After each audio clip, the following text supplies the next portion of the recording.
Hello, guys. Welcome back to Faith Movies. Today's movie recap will be a family and musical movie from 2018 called I Can Only Imagine.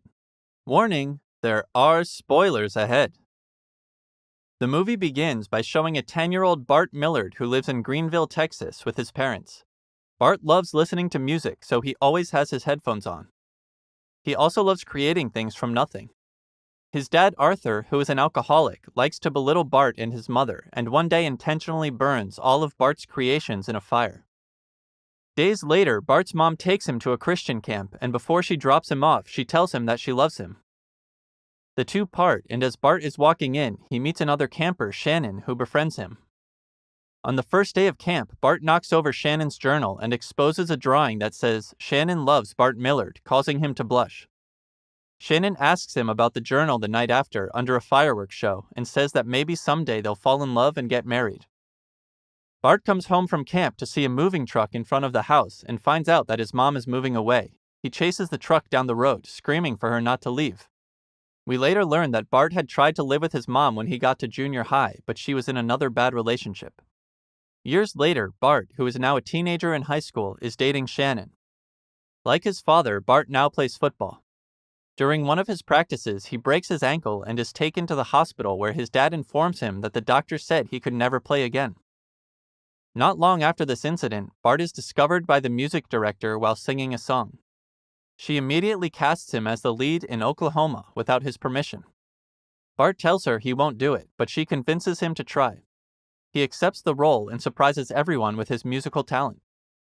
The morning after his performance, Bart's father is at a diner where he sees a pamphlet for the show with Bart as the star and accidentally falls over his chair in pain. Upon reaching the hospital, he's informed that he has low blood sugar and a mass in his body. He has pancreatic cancer and seems reluctant to undergo treatment.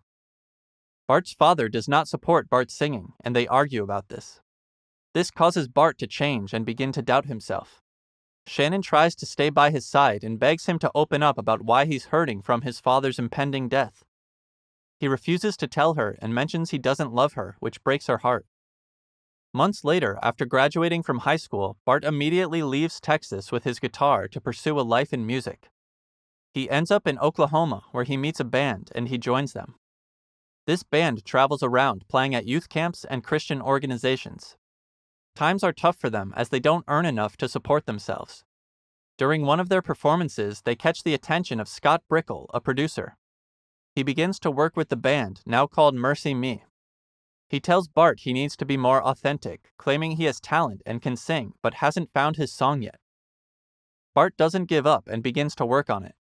During this period, Bart tries to reconnect with Shannon, but she rejects all his advances. Scott secures Mercy Me a Nashville showcase with many record executives and also introduces him to Christian music stars Amy Grant and Michael W. Smith. Bart gets excited and nervous and begins to talk incessantly until someone Scott sends takes him away. The showcase goes well for the band, and while they're backstage waiting for Scott to return and report what all the record executives say, Bart gets nervous and goes out to talk with them despite his bandmates warning him not to.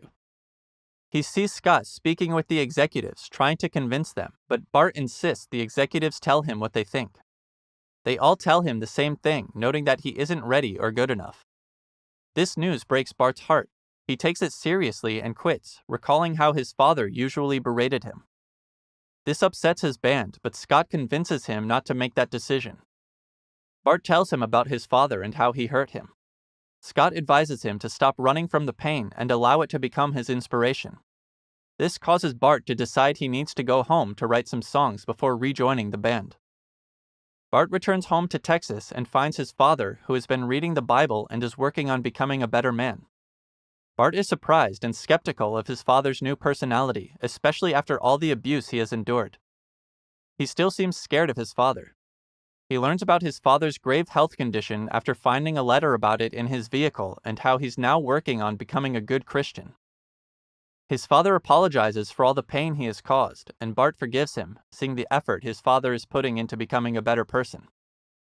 Father and son begin to bond for the first time in years. They even go to church together, and his father becomes more interested in his music and tries to learn how to play the guitar.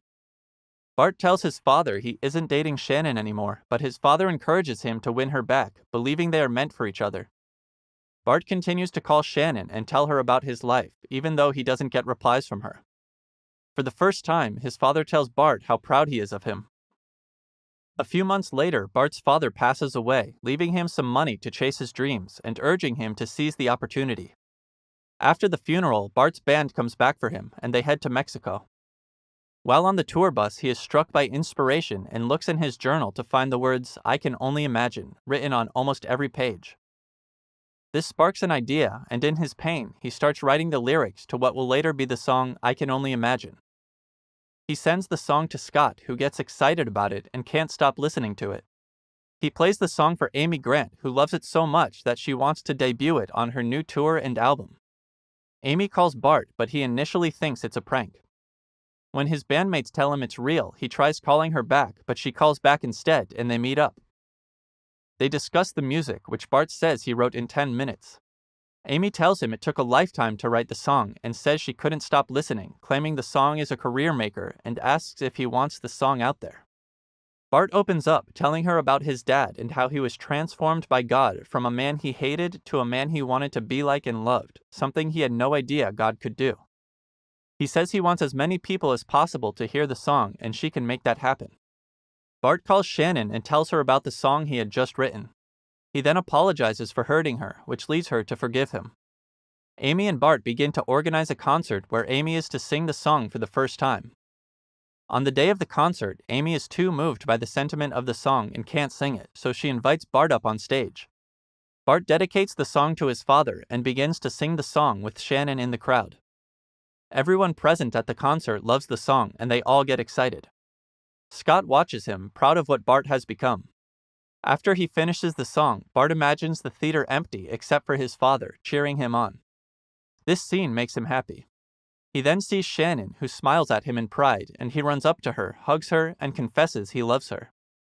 Scott calls the rest of the band to tell them Amy is giving them the song, and it's going to be their first single.